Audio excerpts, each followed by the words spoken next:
खादी के प्रचारक। पहले से ही खादी पहनी जाती थी। अपने हाथ से कपास से रुई निकालने, उसे सूत काटने योग्य बनाने तथा सूत काटने संबंधी सभी कार्य घर पर ही होते थे। अतः स्वदेशी वस्त्र पहनने तथा उसके लिए प्रयास करने में भगत सिंह ने ज्यादा रुचि नहीं दिखाई, पर विदेशी कपड़ों की होली जलाना भगत सिंह को सबसे ज्यादा खुशियां देने वाला काम साबित हुआ। उन्होंने अपने साथियों के साथ मिलकर लड़कों की टोलियां बना ली। उनके नेतृत्व में लड़के घर घर जाते तथा विदेशी वस्त्र मांगते। विदेशी वस्त्र इकट्ठे करने के बाद लड़के जुलूस निकालते और फिर किसी चौराहे पर रखकर उनकी होली जला देते। होली में रोशनी होती, लपटें उठती, गर्मी फैलती। भगत सिंह के मन में भी रोशनी होती, लपटें उठती, गर्मी फैल जाती। इन होलियों ने ही विद्रोह की तरफ बढ़ते उनके पहले कदम देखे और उनकी संगठन शक्ति, तेजस्विता और व्यवहार पटुता के पहले स्पर्श उनके साथियों को मिले। देश भर में आंदोलन चोटी पर थी। प्रदर्शन, सभाएं, नारेबाजी, घेराव, विरोध प्रदर्शन की लगभग सभी शैलियां व्यवहार में लाई जा रही थीं। 5 फरवरी सन 1922 को गोरखपुर जिले के चौरी चौरा नामक जगह पर कांग्रेस का जुलूस नियंत्रण खो बैठा। उत्तेजक नारा लगाते हुए प्रदर्शनकारियों की भीड़ पुलिस की टुकड़ी को घेर कर उसे ढकियाते हुए थाने तक ले गई। फिर थाने में आग लगा दी गई। इस घटना में कुल 21 सिपाही और एक थानेदार जीवित जल गए। आंदोलन के प्रणेता तथा व साहसी नेता महात्मा गांधी इस घटना से बहुत दुखी हुए। 12 फरवरी सन 1922 को बारडोली में कांग्रेस समिति की बैठक बुलाई गई। बैठक में महात्मा गांधी ने कटु शब्दों से इस घटना की आलोचना की और आंदोलन स्थगित कर दिया। साथ ही कांग्रेस ने 1 करोड़ सदस्य बनाए। अहिंसा का प्रचार करने, राष्ट्र विद्यालयों को खोलने, मादक द्रव्य निषेध का प्रचार करने और पंचायतें संगठित करने का कार्यक्रम देश की जनता के समक्ष रखा।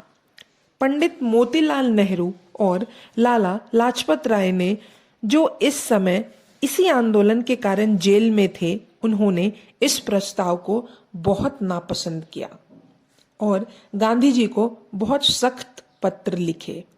महाराष्ट्र और बंगाल में भी इसके विरुद्ध बहुत गर्म प्रतिक्रियाएं हुई।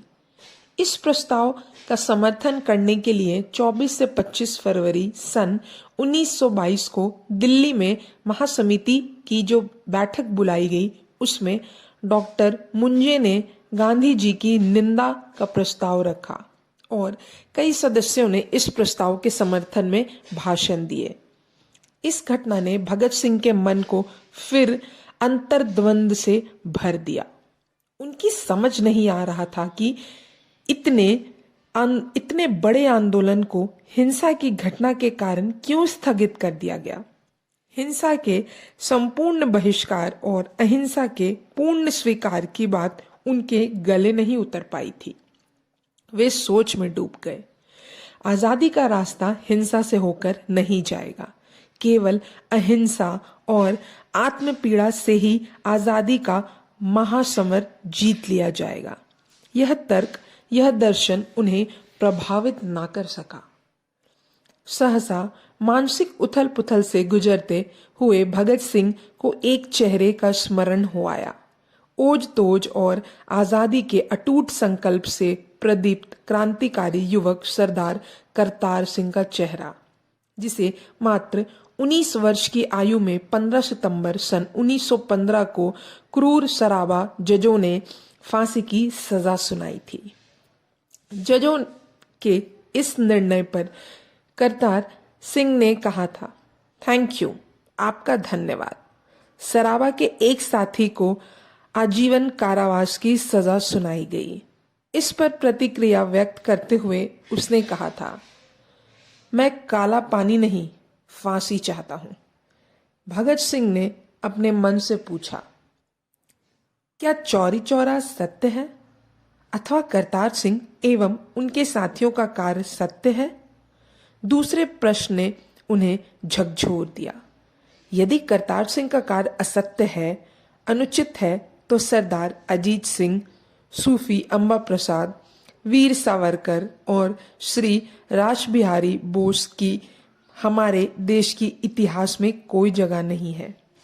ये सब क्या उपद्रवीकारी ही है? उनके मन ने इस पर हाँ नहीं की, जोर से ना की तथा ना ने गांधी जी से कहा, अहिंसा से उन्हें दूर खड़ा कर दिया।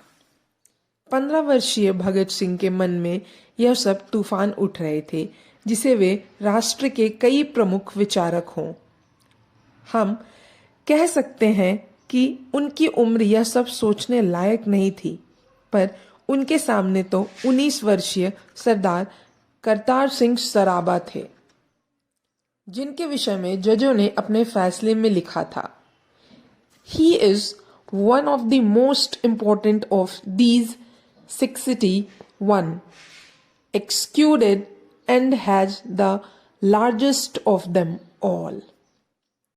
वह इन 61 अभियुक्तों में सबसे ज्यादा महत्वपूर्ण आदमी है।